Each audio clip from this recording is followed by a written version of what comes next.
即係氹人開心咧，係咪就係俾你情緒價值咧？懂得滿足他人咧，其實係叫做識做人嘅啫。但係呢啲嘢咧，都唔係所謂嘅會俾你提供情緒價值嘅人。真正會提供情緒價值嘅人咧，其實打心底咧就認為他人嘅情緒同埋需求咧係正當性。當你情緒同需求咧同佢之間有衝突嘅時候咧，佢唔會以我哋彼此嘅需求不同而產生任何情緒上嘅抱怨。例如，你今日放工翻嚟好攰，你好想太太已經煮好飯等你翻嚟一齊食飯，但係今日太太覺得要一定將仔女嘅功課整好，顧唔到煮飯，你要做嘅就係我尊重你，而且我一路尊重你，我煮飯都係可以㗎，雖然我有啲攰。好多人咧都會覺得尊重伴侶其實好簡單啫，咁呢啲就係情緒價值咧。其實咧就係大多數人都唔會提供呢種帶住絕對尊重嘅情緒價值。呢個比例咧至少超過90%嘅人係做唔到嘅，因為我哋嘅原生家庭當中咧，人與人之間情緒化嘅表達好似係正常嘅溝通，但係呢個真係正常嗎？其實咧佢唔係正常嘅，喺好多家庭當中根本就冇愛，亦都冇愛嘅存在。咁時間耐咗咧，我哋就會習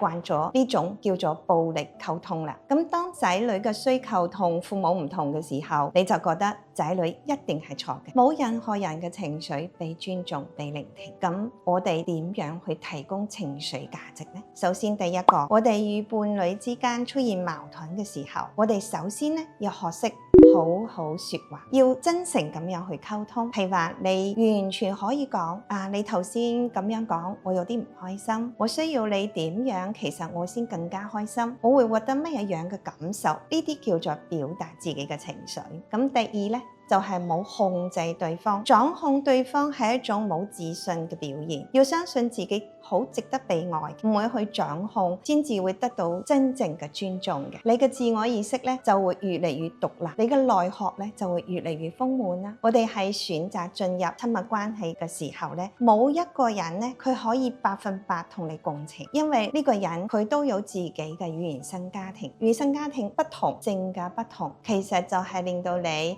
有他人嘅視角咧去理解呢個世界嘅開始啦。咁樣我哋就可以得到深度關係嘅一個滋養啦。呢啲先至係愛情嘅真正嘅本質。所以話咧，你想成為或者想揾到一個真正會提供情緒價值嘅人，咁你一定要記住啦，對方任何嘅情緒同埋感受咧都係冇對錯嘅，你要完全嘅接納。關注尹老師，你會越嚟越有能量。